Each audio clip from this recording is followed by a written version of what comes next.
La Sociedad Dominica de Medios de Comunicación, Sodomco, presenta A Pensar Más con Rosa María Palacios.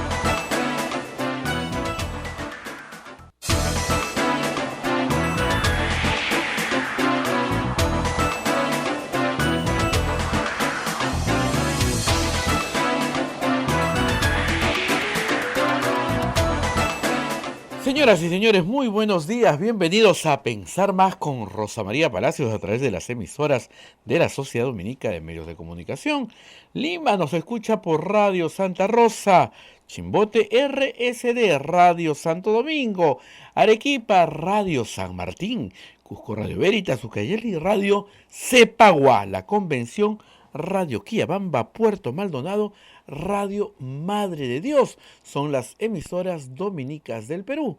También estamos en Huánuco a través de Radio Huánuco, Ayacucho, Radio La Voz de Ayacucho, Puno Radio Pública, Ancash, Radio Moro, Huancayo, Radio Cumbre, es la radio del Arzobispado de Huancayo, Satipo, Radio Milenio, Abancay, Radio Estación Solar, Yurimaguas, el Vicariato Apostólico de Yurimaguas, con Radio Oriente, Cajamarca, Radio Los Ángeles, Apumaquisterio, Ametagua nos ponen podcast en todo el Perú y el mundo.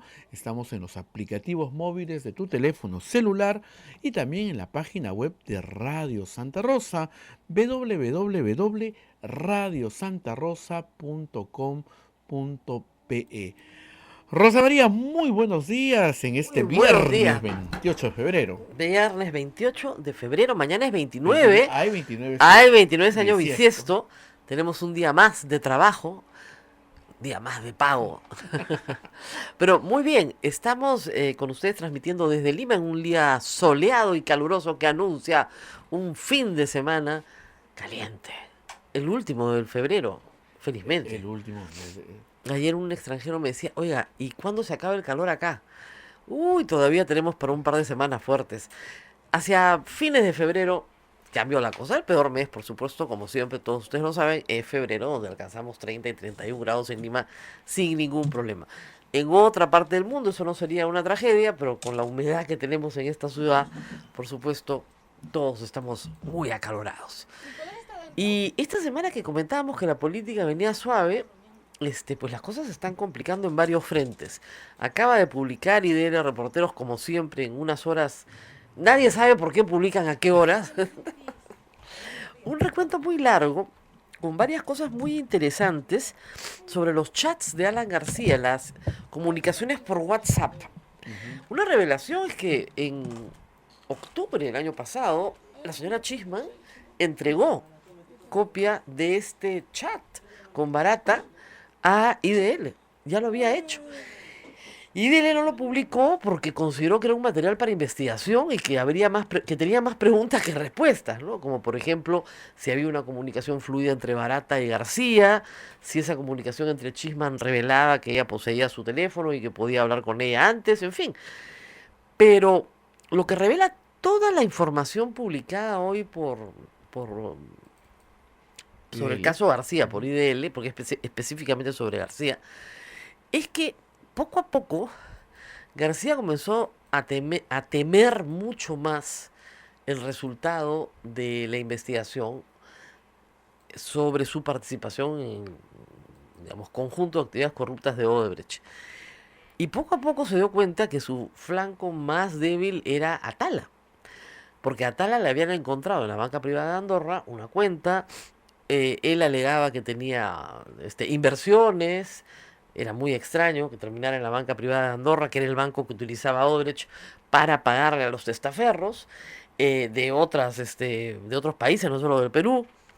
Entonces, al darse cuenta que ese era su flanco más débil, parece que la estrategia de García era tratar de contactar con Barata. Esa es toda una discusión en este texto, porque comunica todo el tiempo a Nava mensajes un poco encriptados, si quieren, ¿no?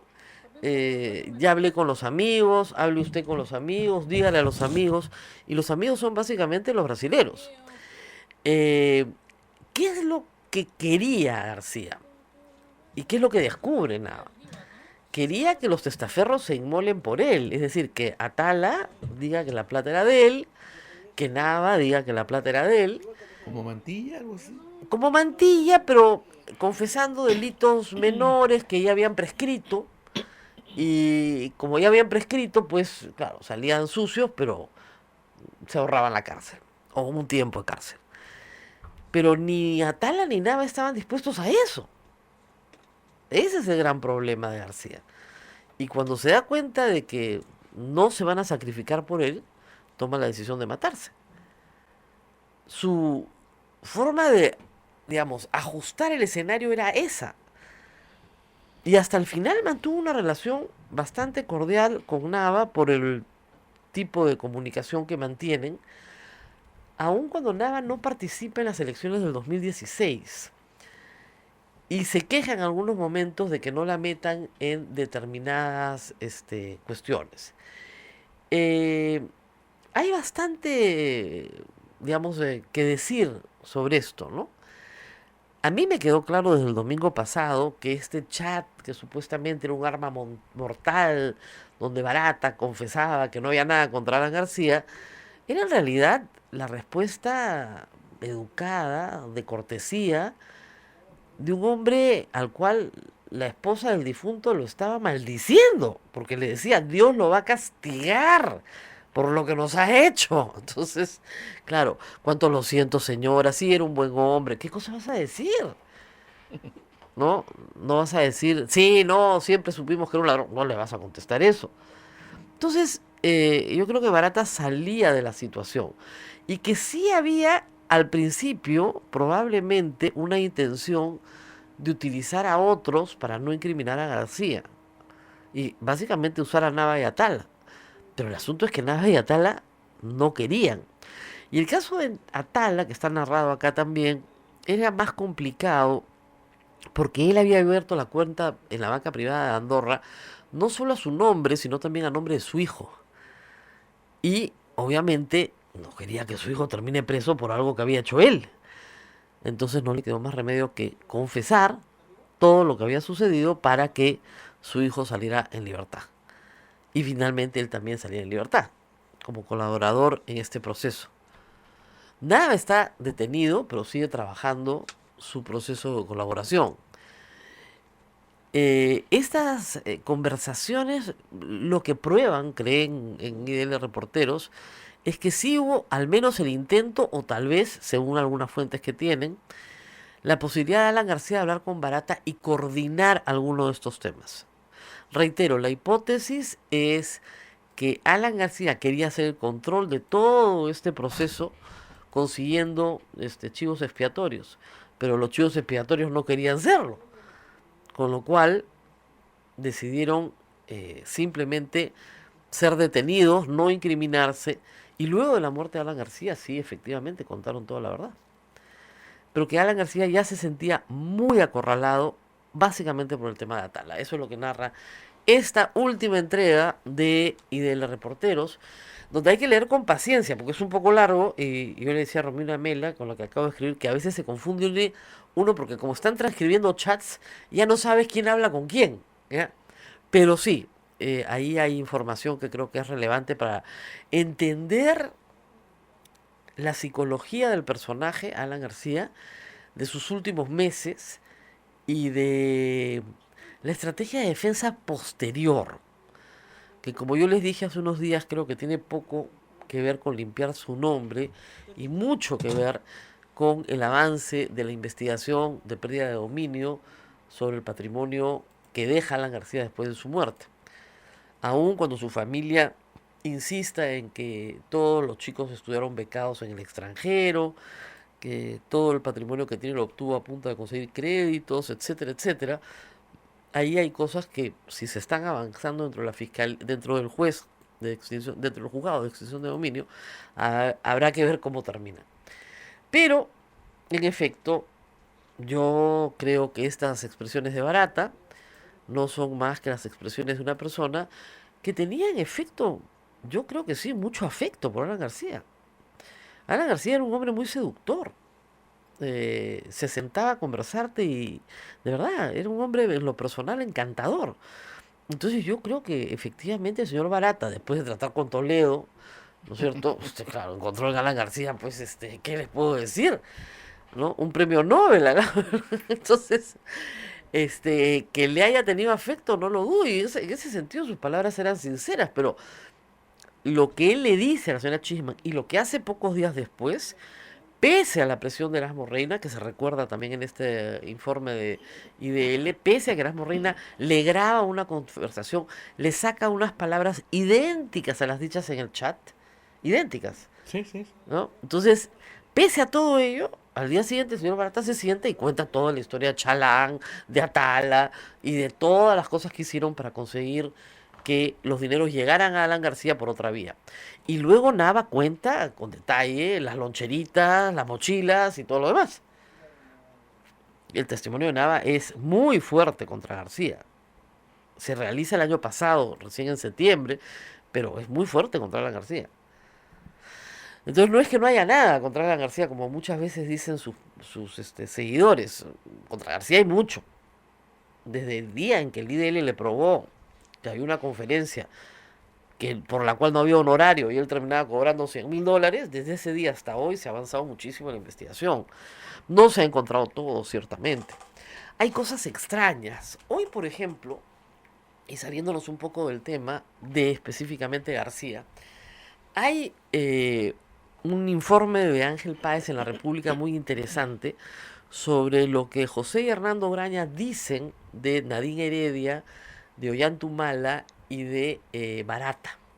Y según su testimonio, a ellos les quedaba claro que Barata tenía, o por lo menos les decía, que tenía una relación muy fluida con Palacio de Gobierno y que ellos habían puesto la plata en la campaña de los Humala y que ellos iban a obtener el gasoducto porque habían puesto plata en la campaña de los Humala. Lo cual, como ustedes comprenderán, genera esta relación de pacto colusorio, ¿no? O sea, yo te doy para que tú me des, hemos hecho un pacto, algún día me darás. Lo cual es bastante extraño, puede ser cierto, pero es bastante extraño porque eso no lo dice Barata en ningún momento en su declaración sobre el caso gasoducto. Nunca dice, sí, les dimos $3 millones para que después nos dieran el gasoducto. Lo dicen los Grañas supuestamente por el dicho de Barata. Pero lo que también dicen es que Barata les exige, para ser parte en el gasoducto, pagar los costos que Odebrecht había asumido, estos costos ilegales, para lograr el éxito, ¿no? La adjudicación. Y les pide un pago de $60 millones, un reconocimiento de $60 millones. Y a mí eso sí me llamó la atención en el reportaje de Ángel Páez. Porque supongamos que todo lo que dicen los Grañas es cierto. La relación de ellos no es con Nadine Heredia y Ollantumala, la relación de ellos es con Barata, lo que Barata les dice todo el tiempo, ¿no? Que Nadine Heredia los odiaba, que no los quería en el consorcio, les informa que le habían dicho que si Graña Montero iba, se quedaban sin gasoducto, que no los iban a ayudar, es el verbo que se usa. Pero $60 millones es muy distinto a $3 millones. Y los pagos que ellos hacen en sobornos a abogados, a la competencia, etcétera, para conseguir información, tampoco suman $60 millones. Y recuerden ustedes que Gasoducto es un proyecto que tiene dos partes, y una parte es en el gobierno de Alan García. ¿Por qué Barata quería que los Graña reconocieran $60 millones en gastos? ¿De dónde sale esa cifra? ¿A quién le pagaron? Eso no lo tengo claro, nadie lo tiene claro, pero sí llama la atención, porque es evidente que esos $60 millones no se los han entregado a los Humala, porque Barata, y en el mismo testimonio dicen, les habla de los 3 millones para la campaña. Que además, igual, la misma historia, ¿no? Ha pedido el Partido de los Trabajadores, que Lula estaba interesado, etcétera, etcétera. Pero ¿por qué 60? ¿Ah? ¿A quién más le pagaron? Y como reitero, este es un proyecto que viene con otro nombre, pero que viene del periodo de Alan García, que se llamaba Kuntur, y donde también participaba Odebrecht, en la época de Alan García. el proyecto termina y se recompone para hacer una licitación pública, para que entren postores, etcétera, etcétera, etcétera, recién en el 2013. Pero en el gobierno de Alan García el proyecto era una realidad, era un proyecto privado, donde también participaba Odebrecht. Entonces, ¿por qué le reclaman a Graña Montero que ponga su parte, ¿no es cierto? Y le reclaman 60 millones de dólares. No sé si esa era su parte o eso era lo que había gastado, alegaba o Barata haber gastado para lograr el contrato. Muy extraño, ¿no? No me cuadran los números, nunca me cuadran los números en estos casos. O sea, de verdad, cuando estás leyendo ya los 60, les hemos puesto 3 millones de dólares, sí, te reclamo 60. Oye, hay 57 de diferencia, ¿no? No me digas que esos son costos financieros, dime algo más, ¿en qué más has gastado? Ya, he coimeado a tal, fulano, mengano, resultado ya 3 millones de dólares, ya, 3 más 3 son 6, pero ya, Falta todavía bastante. falta, estamos a largo trecho de 60 millones de dólares, pero a largo trecho. Y dice ahí que les pedían un peaje, que... Tú dices, no entiendo, no entiendo muy bien por qué esto es así, no me queda claro. Hay más novedades en el caso Odebrecht, porque hay más expedientes en el caso Odebrecht. ¿Qué más tenemos? Hemos comentado esta semana el caso del señor Sepúlveda, al cual han obligado a quedarse en el Perú. Creo que es un error, porque si tú citas a las personas como testigos y luego les impide salir del país, no vas a tener más testigos en tus casos y vas a tener que terminar extraditando a todo el mundo. Y bien difícil que extradites a un testigo. ¿Ok? Bien difícil. Entonces no creo que sea una buena idea, pero en fin, la fiscalía quiere hacer sentir su poder y es el poder que tiene y el juez Richard Concepción los apaña en estas cosas. Bueno, vamos a ver. Y también las Cortes Superiores que están ratificando los impedimentos de salida, ¿no? Pero en fin, ¿qué más? Hoy día juramento. Oh, Hoy día no, reciben las credenciales, no recibe, juramentan. lo que pasa es que hoy día hay una proclamación, o sea, tú has ganado, toma tu credencial. Y la próxima semana, o sea, una vez realizado este acto, se constituye, yo creo que de oficio, la Junta la Junta Preparatoria, que se constituye por un tema de edad y votos. Entonces, es muy sencillo. El mayor, el menor y de los congresistas elegidos y el congresista más votado del partido más votado. Entonces yo me imagino que va a ser la señora Mónica Saraya, la presidenta de la Junta, el señor Fernández Chancón y el congresista de Madre de Dios. Esos tres conforman la Junta. ¿Qué hacen? Citan, no sé si para el día lunes o martes, citan a todos los congresistas electos para proceder a su juramentación. Y esa es una ceremonia donde van las familias, etcétera. Normalmente terminan siendo un poco procaces. Yo he visto cosas terribles, ¿no? ¿Te acuerdas cuando le tiraban monedas a uno, por Dios y por la plata? Ese evento va a ser la próxima semana.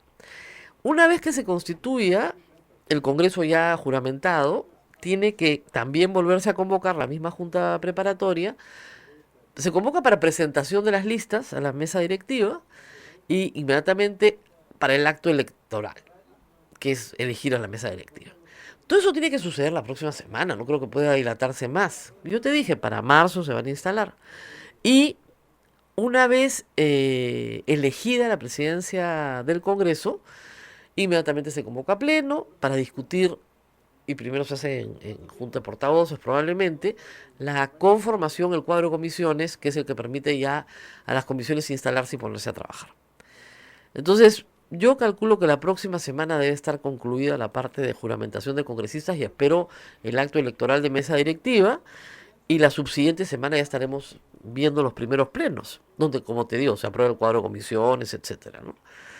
A fines de marzo yo creo que podríamos tener un pleno donde comiencen a debatirse iniciativas, ¿no? Espero, porque si no, no. ¿Qué pasa? Que hay dos trabajos, hay trabajos pendientes. Y también espero que una vez que esté instalado el Congreso se fije el día para que vaya el presidente del Consejo de Ministros a presentar la política general del gobierno, qué es lo que te exige la Constitución. Porque Ceballos nunca ha ido al Congreso, porque no había Congreso. Entonces, eso al final va a ser la discusión. Nos acaba de ver una foto muy simpática, dice, partidos afinan acuerdo de gobernabilidad. Hay un montón de personas en un restaurante, Parece un chifita, ¿no? Y lo que es bien bonito de la foto, a ver, ¿qué notas de la foto? Ni una mujer. Ni una mujer, creo que hay una al fondo, pero no estoy muy segura, creo que es Mm, hombre. No, no hay. ni una mujer. No, sí. Ni una mujer, ¿eh? En ese congreso no hay mujeres. O sea, hay 34, ¿no? Pero los que cortan el jamón son hombres. Qué horror, ¿no? Qué barbaridad. Otro caso importante, el caso de Olmos, que ha sido destapado esta semana, el ex gerente de Olmos, el señor Salazar, ha confesado haber recibido los sobornos de Odebrecht. Y esa es una situación muy complicada para Yehude Simón. Según Salazar, recibe por encargo de Yehude Simón. Para y por encargo. O sea, es decir, lo mandan a pedir, le dan, recibe y eso se va a la campaña de Yehude Simón en el año 2006. Esa es la imputación. Y se gasta en la campaña del 2006. El problema es que el proyecto Olmos se ejecuta inmediatamente después de que él asume la presidencia del gobierno regional. Sin embargo, a diferencia del caso de Castañeda y del caso de Susana Villarán, me han hecho notar un punto que sí puede ser muy relevante en este caso. Y es que Yehude Simón no es en ningún momento el que concede a Odebrecht la concesión de Olmos. El organismo concedente es el Estado peruano, no el gobierno regional. Es decir, no hay ninguna contraprestación por el dinero recibido para campaña de parte de Yehude Simón o del gobierno regional. Ninguna. Porque ellos no firman el contrato, ellos no supervisan la ejecución del contrato. Ellos reclamaban la obra, sí, muy activamente, como parte de, digamos, las necesidades y aspiraciones del pueblo, pero no tenían poder de decisión ni en la contratación ni en las condiciones del contrato. Ahora, sí, claro, un gobernador puede hacerle la vida miserable a un contratista o puede hacerle la vida muy fácil. Eso sí es verdad. Pero desde el punto de vista técnico, no hay en ese caso la relación que se había, por ejemplo, entre OAS, Línea Amarilla y Susana Villarán o Castañeda. No, es una relación completamente distinta porque en esos casos Luis Castañeda, Susana Villarán sí firmaban los contratos. Es el mismo caso de Félix Moreno, de Tito Acurio, de, bueno, César Villanueva.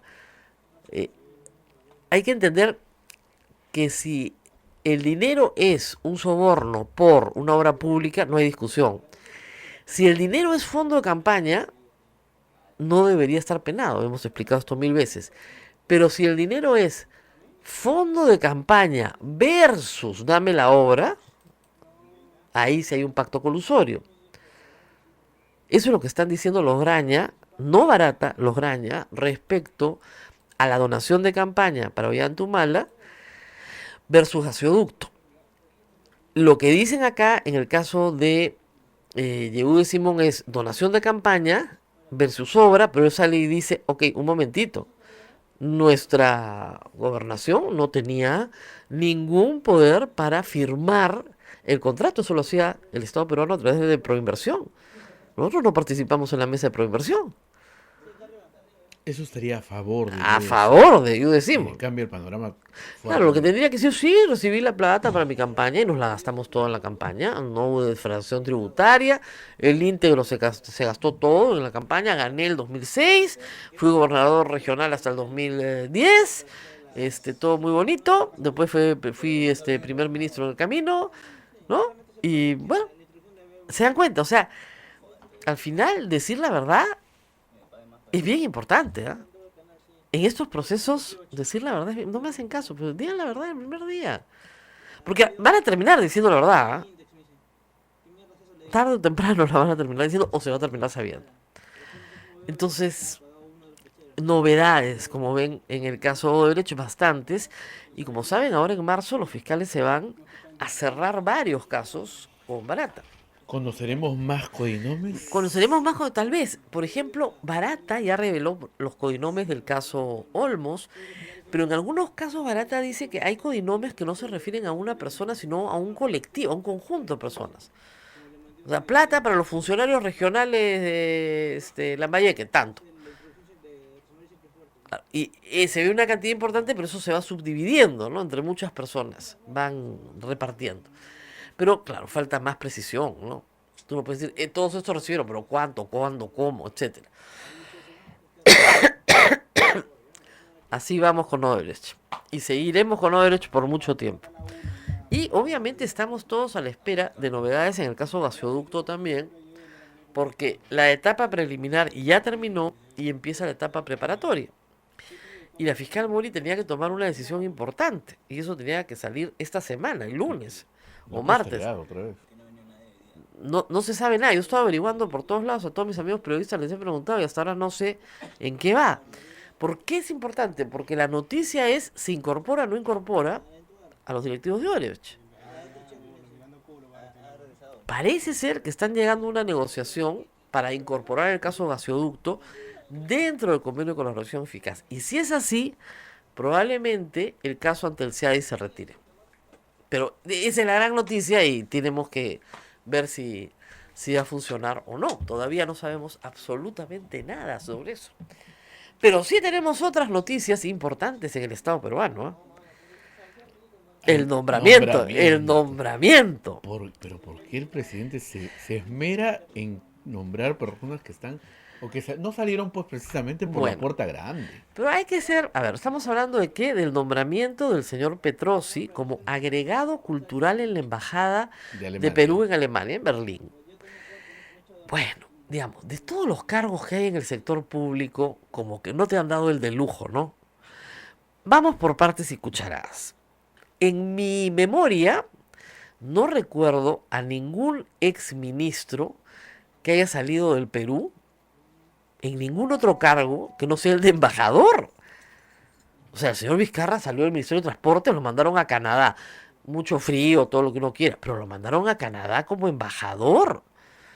El agregado cultural no es, pero ni segundo del segundo del segundo. Han podido darle una embajada, ¿no? Bien deslucido, la verdad, pobrecito el señor Petrosi.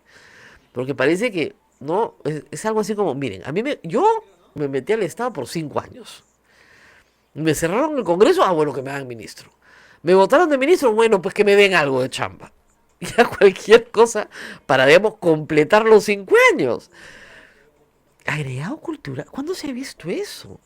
Yo te puedo hacer una lista larguísima, gobierno tras gobierno. Normalmente el presidente, ¿qué hace? El presidente de la República tiene una cuota en Cancillería, más por tradición, ¿no?, que por otra cosa, que utiliza para hacer embajador a algunos personajes políticos a los que quiere mucho, pero que quiere ver lejos. O sea, claro, te mando a tal sitio porque prefiero no tenerte en Lima, que es el caso, por ejemplo, del señor Vizcarra, ¿no? Te quiero mucho, pero mejor te mando lo más lejos que pueda. Entonces te hacen embajador. Es verdad que el presidente Vizcarra no ha usado la cuota de embajadores políticos y confía en la burocracia de carrera de la Cancillería y hace bien. Pero a un exministro ponerlo de agregado cultural, pobrecito el señor, y no tiene dignidad, ¿eh? Normal, acepta encantado. Esta cosa, disculpen, ¿por qué no lo han hecho embajador político?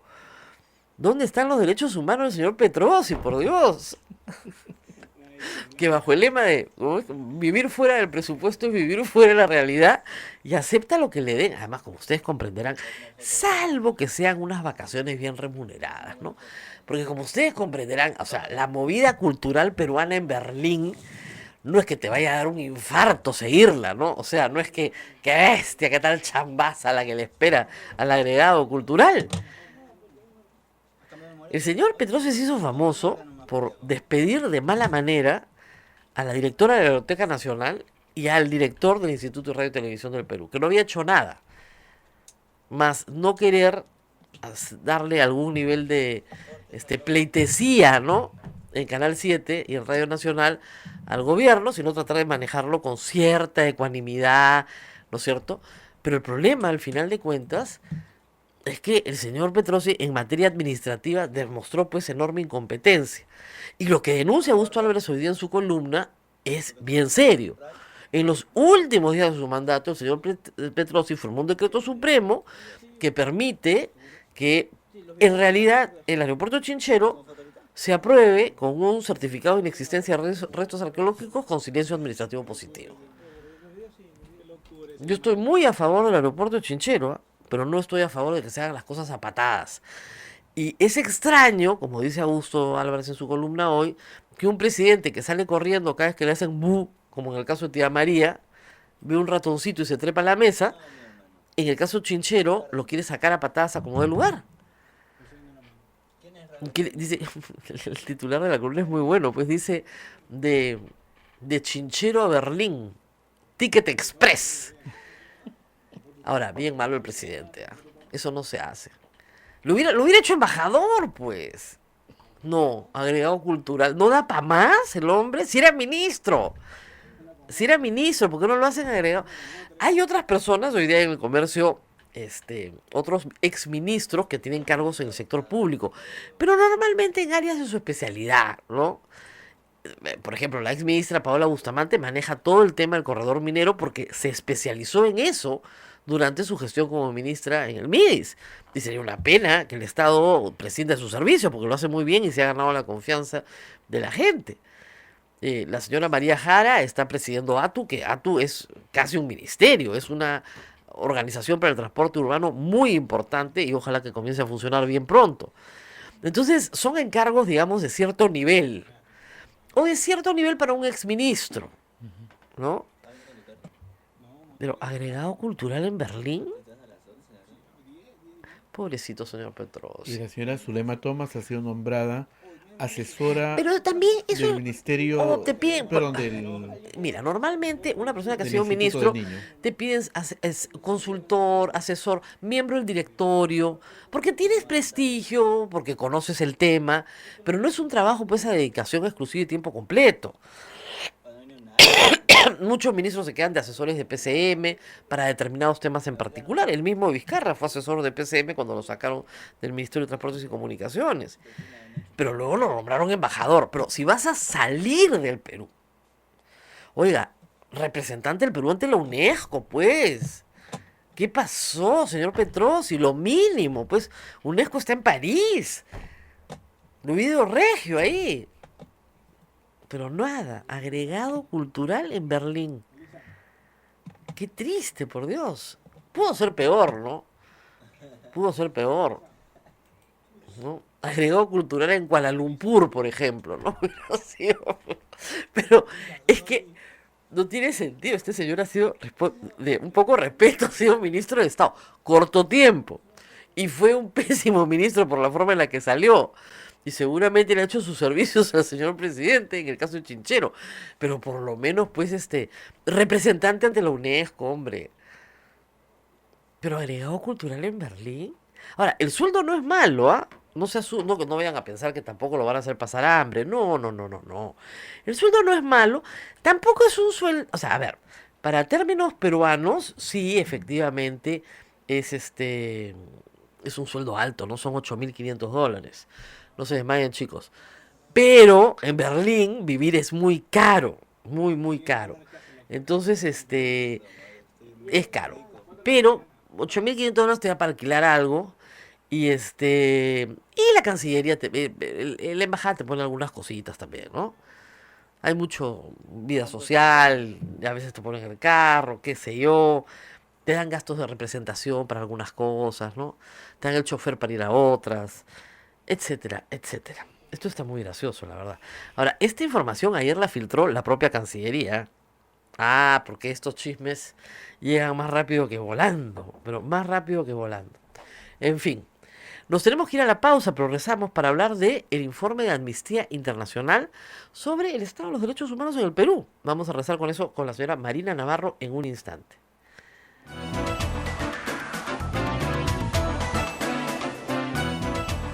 Sodomco, Sociedad Dominica de Medios de Comunicación.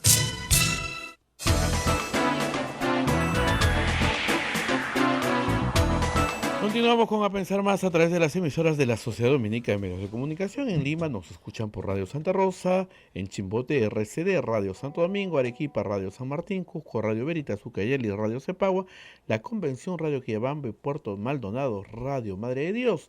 También en Huánuco nos escuchan por Radio Huánuco, Ayacucho, Radio La Voz de Ayacucho, Puno, Radio Pública, Ancash, Radio Moro, Huancayo, Radio Cumbres, Atipo, Radio Milenio, Abancay, Radio Estación Solar, Yurimaguas, Radio Oriente, Cajamarca, Radio Los Ángeles, Apumaque Estéreo, AM Tagua y también estamos en los aplicativos móviles y la página web de Radio Santa Rosa. Rosa María. Bueno, muy bien, estamos aquí con la directora para Perú, Marina Navarro, de Amnistía Internacional. Como ustedes saben, Amnistía Internacional es una organización ya, no voy a decir muy antigua, pero que tiene muchos años trabajando en el mundo y que agrupa a personas privadas que luchan por la vigencia de los derechos humanos. Y por ello tiene un prestigio bien ganado, aunque a veces también se ha ganado también la enemistad y el desprecio de muchos gobiernos que no quieren que ustedes, que yo, disfrutemos plenamente de nuestros derechos como personas. Todos los años se prepara un informe mundial, pero este año Marina Navarro nos adelantaba que se ha hecho un informe regional y que ha tocado el turno a América. Y en particular ella viene a conversar con nosotros de la situación de Perú, que es lo que nos toca en la mesa. Muchas gracias por estar con nosotros. ¿Cuáles son los énfasis que han puesto en esta oportunidad en materia de derechos humanos en el Perú? Buenos días y muchas gracias por la invitación. Efectivamente, este es un informe que remarca la situación de los derechos humanos en las Américas. No van a estar muchos gobiernos muy contentos con el informe porque efectivamente decimos que ha habido incluso retrocesos. No solo nos han garantizado, sino que incluso ha habido retrocesos y Perú no es una excepción, ¿no? En Perú, por ejemplo, uno de los retrocesos fuertes que ha habido ha sido en la acogida, en la recepción de estas personas que huyen de Venezuela. Hemos tenido aquí un invitado que ha venido de nuestras oficinas en Venezuela, nos contaba la grave situación de los derechos humanos que hay en Venezuela. Entonces, cuando pensamos en los venezolanos que estamos aquí, tenemos que ver a las personas que hay detrás, personas que no tienen acceso a un medicamento que les tiene que salvar la vida, que no tienen acceso a medicación, que les están persiguiendo, a los cuales a lo mejor incluso han asesinado a uno de sus familiares en ejecuciones extrajudiciales por el simple hecho de protestar y huyen llegando a Perú. Y Perú al principio ha tenido una política muy positiva, de puertas abiertas, muy solidaria, pero en este año, lamentablemente, ha tenido pues unas políticas que han ido de facto prácticamente cerrando las fronteras, incluso a las personas más vulnerables. Vamos a ir por partes y cucharada, porque este es un tema complicado y nuestra audiencia muchas veces no lo entiende. Yo tengo muchísimas personas bloqueadas en redes sociales porque yo no tolero la xenofobia. No la tolero, discúlpenme, en eso soy intolerante. Y hay mucha xenofobia contra los venezolanos. El Perú no es un país acostumbrado a recibir migración. Ha sido un fenómeno explosivo en menos de 2 años. Tenemos ya más de 800.000 venezolanos formales, ¿no? Porque cuando tú pones una barrera a la entrada, lo único que haces es que crezca la informalidad. Es decir, que crezca la ilegalidad al pasar. Los 2 años que acá la migración fue bienvenida, todo el mundo pasaba por la frontera y no pasaba nada. No necesitabas visa, no necesitabas pasaporte, no necesitabas absolutamente nada para pasar. Ahora que han puesto 1000 requisitos, claro, la gente lo que hace es cruzar por el río, ¿no es cierto? Y llega a Lima probablemente de ilegal, lo cual es muchísimo peor porque no tenemos un recuento de cuánta gente está entrando. Pero supongamos que seguimos en los 800.000 oficiales. La cosa, como usted dice, iba muy bien. En la medida en que el Perú entendía que este iba a ser un fenómeno transitorio, es decir, que una vez que cayera Maduro, que el régimen se reconstituyera por la vía democrática, que las cosas mejoraran en Venezuela, la mayoría de la gente que había venido se iba a regresar a su casa, a lo que había dejado, porque muchos han dejado mucho. Sin embargo, no ha sido así. Bueno, es que la situación en Venezuela lamentablemente sigue siendo pésima. O sea, es una de las mayores crisis de derechos humanos que hay en el mundo. Y bueno, lamentablemente no es que ahora mismo podamos ver muchos atisbos de que vaya a cambiar. Entonces, las personas, cuanto más tiempo, en cualquier lugar, ¿no? Porque estamos hablando de Venezuela hacia Colombia hacia Perú, pero también de Centroamérica hacia México, Estados Unidos, o sea, distintos. Ahora, hay un tratamiento diferenciado en Naciones Unidas, creo yo, porque Siria, que se considera una crisis de refugiados espantosa, no llega a 4 millones de personas como Venezuela. Es muchísimo menor. Y lo que llega a Europa, están hablando de oleadas de 50.000 personas, ¿no? Italia no sabe qué hacer con 50.000 personas, ¿no es cierto? Nosotros tenemos 800.000 acá. Entonces, sí creo que hay un doble estándar para América Latina, porque nos miran desde fuera como si toda América Latina fuera un solo país, ¿no? Hay esa idea de que la América Latina es un solo país y no lo es. Y sí hay una crisis migratoria, porque 4 millones de personas que salen en 2 años de un país, que normalmente son los que son más sanos, más fuertes, pueden caminar, más educados porque pueden conseguir trabajo en otro sitio, o sea, se va lo mejor de una sociedad, genera un problema gravísimo en Venezuela también. Entonces, no, yo también a veces me parece que a nivel de Naciones Unidas no ha habido la mirada que necesita este drama. Ha habido una responsabilidad, además, más de la comunidad internacional. Claro. Efectivamente, en Siria, que sí había un gran número de refugiados, pero ha sido más a lo largo de todos los años, muy asumido también por los países, igual que acá, ¿no? Por los países más cercanos. En este caso ha sido muy solidario a Alemania, pero la diferencia que hay de ayuda, de cooperación, es por ejemplo, del Siria, que están cerca de 2.000 millones, a toda la región, o sea, Venezuela en toda la región, que no está llegando a los 600 millones, ¿no? Los últimos datos que veíamos. Sí es un esfuerzo que están empezando a hacer los países. Ha empezado Colombia a solicitar ayuda. Yo creo que efectivamente no es una responsabilidad que pueda asumir solo Perú, ¿no? O sea, porque también Perú tiene necesidades. Más bien lo que se tiene que ver es como una oportunidad. Y yo creo que desde el propio Ministerio de Economía, en un informe que presentaron desde el Banco Mundial, que fue muy buen informe, se veía esas oportunidades que se tiene el crecimiento si se hace de una manera ordenada, y de ahí la necesidad de que entren de manera regular y de que estén de manera regular para que realmente pueda hacer un aporte a la economía y pueda hacer un aporte a la sociedad. La llegada de venezolanos, para que la gente lo sepa con claridad, implica un crecimiento del PBI peruano. O sea, no resta, suma.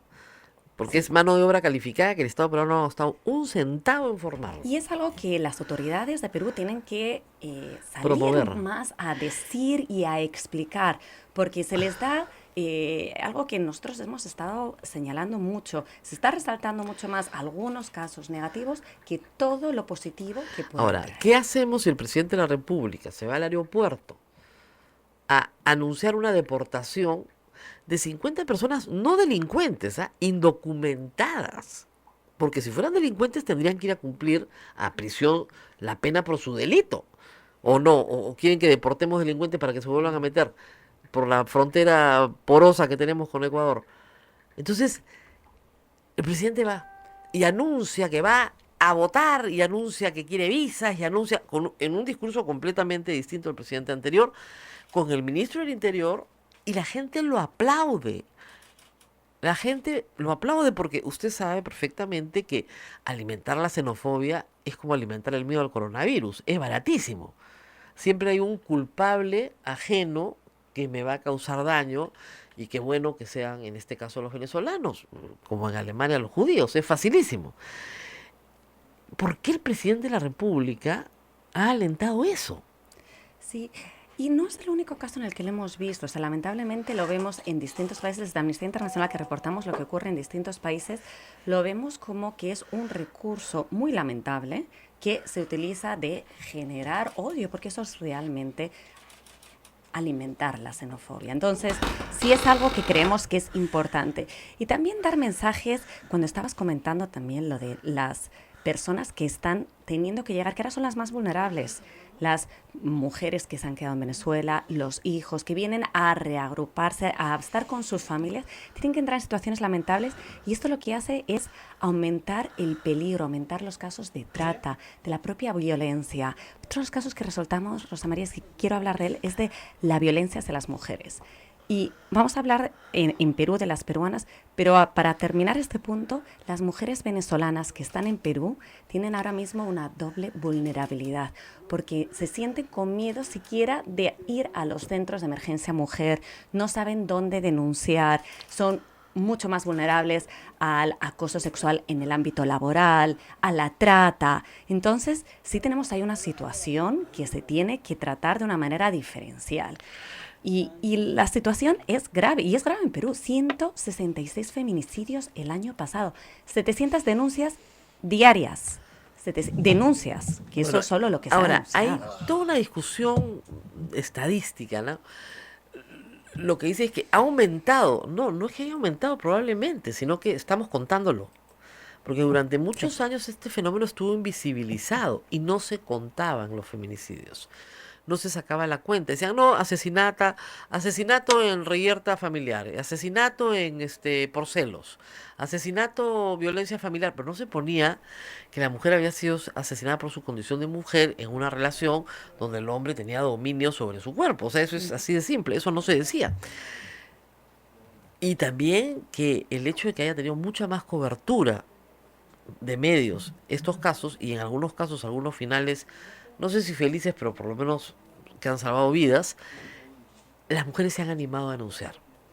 Sí, yo creo que es más eso. Hay más, las mujeres lo conocen más, saben dónde denunciar, se animan a denunciar más. Es menos aceptado por la sociedad, porque antes escuchabas a un vecino, lo veías en la propia calle Ujú. y como que se consideraba como un tema privado, ¿no? No te No te metas. metas, exacto. No te Exacto, metas. eso era lo que ocurría. Yo creo que ahora ya hay una mayor sensibilización. Aún así, todavía hay mucho que avanzar, ¿no? Veíamos hace poco, una semana, ¿no? El lamentable caso de Sol Sirret, y lo que ha tenido que luchar esa madre para conseguir denunciar, que la policía, que la fiscalía le hagan caso. Es imprescindible que haya una buena formación en la fiscalía, en la policía, en el poder Bueno, judicial. en vez de estar montando una división contra venezolanos de la policía, podría haber una división de búsqueda y rescate de mujeres desaparecidas en el Perú. Sobre todo en circunstancias que son evidentes, pero absolutamente evidentes, ¿no? En el caso de Sol Sirret, era evidente que esta señora no iba a abandonar a sus dos hijos, a sus dos bebés, era evidente que no tenía medios para irse a ninguna otra parte, no tenía medios económicos, había desaparecido porque la habían matado. En general, en el Perú hay la tendencia a decir las barbaridades que dijo la policía, ¿no? No, está de viaje, tiene la cabeza caliente, ha abandonado a sus hijos, normal. La culpa es de ella, ¿no? Siempre la culpa está en la mujer, ¿no? Incluso no se las cree muchas veces. O Eh, sea, hay una reticencia a denunciar porque no se cree a la mujer que va a claro. denunciar, habrás hecho O sea, algo. hay que decirles al público, cuando el personal policial está bien entrenado, en la duda se favorece siempre a la mujer. A la mujer hay que escucharla, porque ha sido siempre la más vulnerable en la relación. Eso no quiere decir que todos los hombres sean culpables, por favor cálmense porque ahorita comienzan a insultarme. Eso no quiere decir que no hayan personas que hacen acusaciones falsas, que hay falsos positivos en esto también, por supuesto. Pero lamentablemente en el Perú, por el tipo de formación, educación y cultura que tenemos, por el machismo que hay en el Perú, que es tan grave como la xenofobia, tenemos una situación de desventaja. Claro. Y la necesidad de formarse. Mira, el del año pasado también pensaba que era hace más tiempo, y cuando veía el informe, no, el año pasado fue cuando por fin el Poder Judicial aceptó el currículo escolar, que se siguiera el enfoque de género en el currículo escolar. Y simplemente ese hecho de que se pueda denunciar que en las escuelas no haya enfoque de género, que no haya educación sexual integral, para disminuir la cantidad de embarazos. Todavía estamos en un 13% de embarazo 13%. adolescente. Y no cambia, y no cambia. no En los últimos cambia. 10 años no cambia. Entonces, ¿cómo podemos decir que no queremos enfoque de género, que no queremos educación sexual integral en las escuelas? Tendría que estar en todas las políticas públicas. Además, tendría que haber campañas por parte del Estado para sensibilizar más a toda la sociedad. Pues estamos impregnados de ese machismo que mencionabas, en todos los pequeños gestos que estamos en la vida cotidiana, hasta los grandes. Bueno, Y y no, además esta cifra de embarazo adolescente esconde algunas diferencias, ¿no? O sea, en el área de Loreto el embarazo adolescente es 30%. O sea, no es que en todo el Perú sea 13%. Ese es el promedio. En Lima es muchísimo más bajo. ¿Por qué? Porque las mujeres, las niñas, las adolescentes tienen exacto. más acceso a la información, tienen más educación, están expuestas a una mayor protección. Pero en la selva peruana, 30%. Y eso implica, lamentablemente, que las niñas dejen de ir a la escuela. y eso perpetúa un círculo de pobreza y de abuso sobre mujeres que no tienen la posibilidad de salir adelante solas. Entonces, ese es un problema muy grave. Entonces, yo creo que hay, como para decirlo, sí hay algunas, para no dar una visión totalmente negativa, ¿no? Sí hay algunos gestos que son muy positivos, por ejemplo, los movimientos de mujeres que han salido a la calle, cada vez las jóvenes, las chicas salen más, son conscientes de sus derechos, los reclaman. Y eso la verdad es que es un dato positivo, frente, hemos hablado de 166 feminicidios en Perú, pero no es una excepción, ¿eh? En América Latina están reportados 3.500 casos solo en el año 2019. 3.500 mujeres asesinadas. Y sabemos que es un subreporte porque en muchos países, por ejemplo, solo reportan si el caso es de su pareja o hay algunos... entonces, Miren, estamos para que se hablando hagan de una es idea, enorme. el coronavirus ha matado menos. Sí, efectivamente. El coronavirus en unos meses ha matado mucho menos que el feminicidio en América Latina. Y sin embargo, hay portadas de gente que vende máscaras y vacunas, que todavía no existen. Estamos aterrorizados y hemos aprendido a convivir con el feminicidio como, bueno, así es la vida, ¿qué vamos a hacer? Y no se trata solamente de castigar al delincuente, ¿ah? Ojo, que está muy bien y hay que castigarlo. Lo que se trata es de que no la maten a la mujer, o sea, que tenemos que prevenir esas muertes. Ese es el problema más grave. Y si no tienes un sistema de protección adecuado, desde el Estado que tiene el monopolio de la fuerza, porque las mujeres no pueden ejercer violencia, ellas, ¿no es cierto? No les puedes pedir a las mujeres que se armen, que estudien defensa personal y que se agarren a tiros, ¿no es cierto? Ese servicio lo provee el Estado, que tiene el monopolio de la fuerza. Bueno, las mujeres van a seguir muriendo. Es terrible, la violencia de género es cada vez más fuerte y es hacia las mujeres, pero también es hacia la población LGTBI. Tenemos Así es. un problema muy grande, por ejemplo, con las mujeres transgénero. No solo acá, no sé si han visto la noticia en Puerto Rico, ayer acaban de asesinar, solo por usar el baño a una mujer transgénero, la han asesinado. Entonces, estamos hablando de casos muy, muy graves, pero aquí las mujeres transgénero les cuesta encontrar trabajo, les cuesta tener un acceso, porque no se ha querido ni debatir ni aprobar la ley de identidad de género en el Congreso. Claro, y el problema es que ahí, digamos, como me decía mi amigo Alberto Belaúnde, de los vulnerables son los más vulnerables, porque son una minoría dentro de la minoría. O sea, si ya la población LGBT es una minoría, las personas transgénero son minoría de minoría. Entonces, ni siquiera son muchas veces correspondidas dentro del mismo colectivo LGTB. Entonces, porque no se les entiende y porque efectivamente son casos muy minoritarios, pero los derechos humanos son de las minorías. La gente se olvida de eso todo el tiempo. Y es a quien el Estado más debería proteger, porque son las más vulnerables. Y en el caso de las mujeres transgénero especialmente, hay muchos abusos incluso por parte de la policía. Muchas de ellas se ven obligadas porque no consiguen otro trabajo que no sea La trabajo prostitución. sexual. Así es. No lo logran porque no les quieren contratar, por formación que tengan, les expulsan muchas veces de sus propios hogares. Entonces, desde muy niñas, desde los 15 años. Entonces, tiene que haber una mayor, por un lado, mayor apertura, pero por otro lado también la capacidad de ellas poder identificarse como son y poder tener, y eso es lo que les va a dar acceso a algo tan básico como acceso a trabajo, a salud, a vivienda, que no están teniendo en estos momentos. Vamos a la pausa y regresamos un segundo. También quería comentar un poquito la carta pastoral de Monseñor Castillo. El obispo de Lima ha enviado una carta pastoral, su primera carta pastoral, con unas líneas pastorales, la verdad, que muy interesantes, sobre todo con una pastoral para madres solteras, que creo que va a ser bien importante dentro de la iglesia.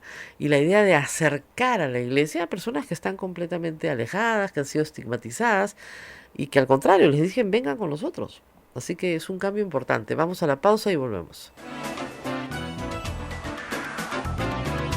Sodomco, Sociedad Dominica de Medios de Comunicación.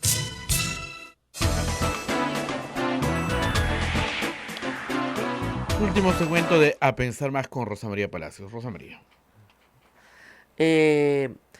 Bueno, vamos a seguir conversando aquí con Marina Navarro, estábamos hablando de otros temas que también tienen informe.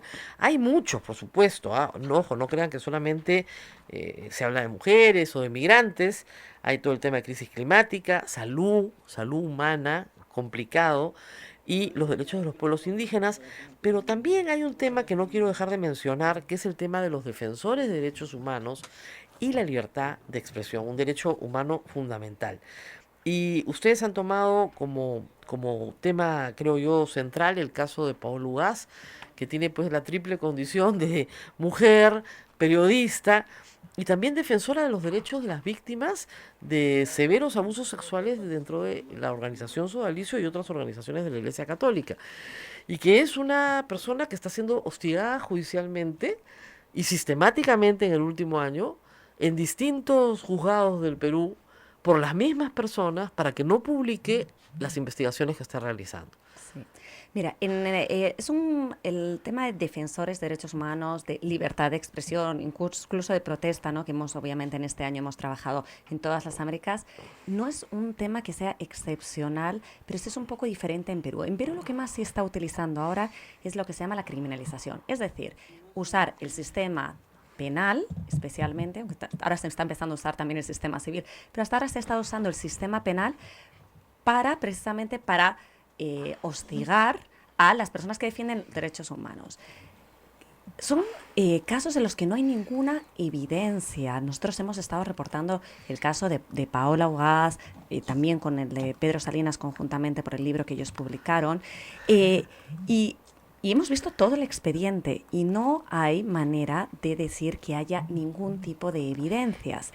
Pero ¿qué es lo que pasa? Que tienes a estas personas, no hablaba hace poco con la propia Paola, me tengo que dedicar tanto a mi defensa que no puedo dedicarme a mi trabajo, que es ser periodista, que es a publicar, que es a escribir, ¿no? Y eso nos ocurre con casi todos los defensores de derechos humanos. No es que haya muchas sentencias condenatorias, sino que se usa precisamente para hostigar, para que se tenga que dedicar a la defensa. Es un método político usado en el Perú muchísimos años. El APRA son expertos en hacer eso. Además, a tu adversario político, lo único que lo mandaba era el Poder Judicial, donde durante 3 o 4 años lo iban a volver loco, yendo, viniendo, contratando abogados, etcétera. El caso de Paola y Pedro fue más grave aún porque tenían que gastar un dinero que no tenían en ir a Piura. ¿Ya? Donde la jueza lo citaba y lo citaba. Entonces yo te demando en Chumbivilcas, ¿no? Y a ver, pues viaja a Chumbivilcas todas las semanas, ¿no? Entonces, claro, y cuando pedían que por favor trasladaran su caso a Lima, les decían que no. Entonces, eso es un abuso constante que se hace contra periodistas y contra grupos muy conservadores que no quieren que se sepa la verdad, que es lo que más sorprende, ¿no? Porque como tú dices, no hay ninguna evidencia de difamación de ninguna clase. Sí, sí, y lo vemos especialmente hacia mujeres, es muy diferenciado, ¿no? Hacia mujeres el tipo de ataques también son ataques en las redes sociales, son mucho más ataques, incluso se hace más referencia a su género, a su físico. Al físico. ¿Me va a decir a mí? Amenazas a la familia, eso se utiliza más, amenazas a la familia. Todo el tiempo. Todo el tiempo. Todo el tiempo. Es a la familia, a tu cuerpo. La típica es la objetivización, ¿no? O sea, conviertes a una mujer en un animal. Un animal es un objeto, porque es un bien mueble en el Perú. Entonces, esa objetivización te descalifica. Entonces eres una burra, eres una chancha, eres una perra. Piensen ustedes bien en el uso de sustantivos animales para dirigirse a mujeres, ¿no es cierto? Y el uso que se utiliza para hombres, ¿no? Porque una cosa es ser una zorra y una cosa es ser un gran zorro. Ese es positivo, ¿no? La mujer es negativo. Y ese lenguaje se usa muchísimo en Twitter. Yo lo evito porque bloqueo a todos, pero se usa muchísimo en Twitter. Y se usa en el intercambio regular. En la calle, en la lo calle. están viendo y entonces... Y incluso muchas amenazas directas a sus celulares, amenazas directas a sus a los emails, o sea, directamente se usa mucho y es especialmente, sí hemos visto, es especialmente a varios grupos, la verdad es que es en su bastante diversidad, mujeres periodistas, el caso de Paola Ugaz, de verdad que es muy paradigmático, tiene una cantidad, yo ya no puedo llevar la cantidad de demandas que tiene, es la periodista más demandada nada en el Perú. Pero también el caso de mujeres que defienden derechos sexuales y reproductivos, derechos de las mujeres, incluso jóvenes, adolescentes, que están en sus colegios defendiendo los derechos de las niñas, de las adolescentes, y ahí en los propios colegios son hostigadas, son amenazadas. Como dicen acá, pero buleadas.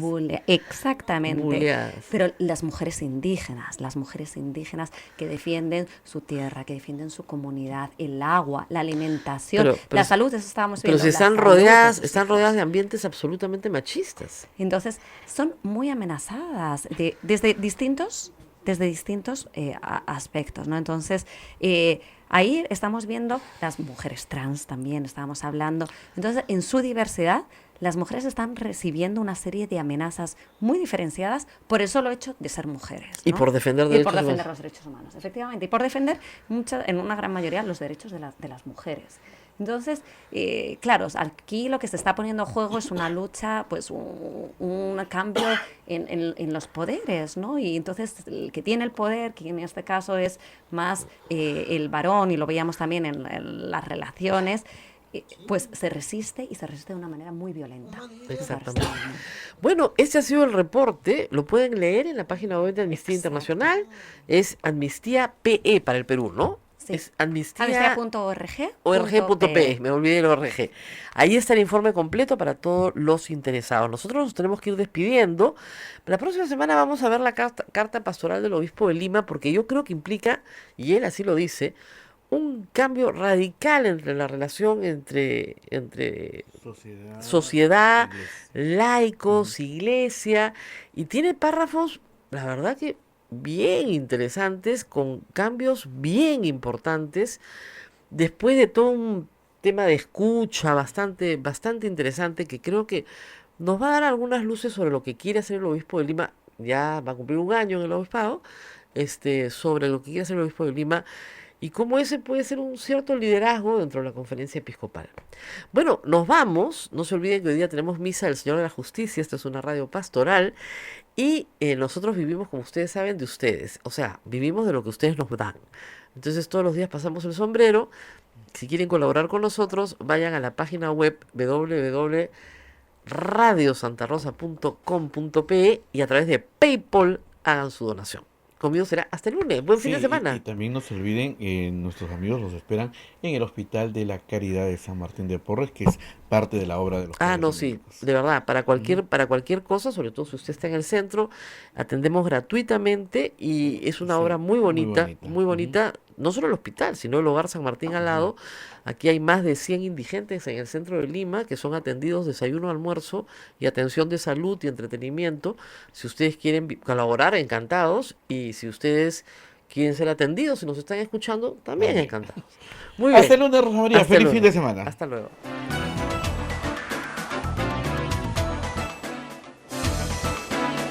Hasta aquí, A Pensar Más con Rosa María Palacios. Este programa fue producido por la Sociedad Dominica de Medios de Comunicación, Sodomco.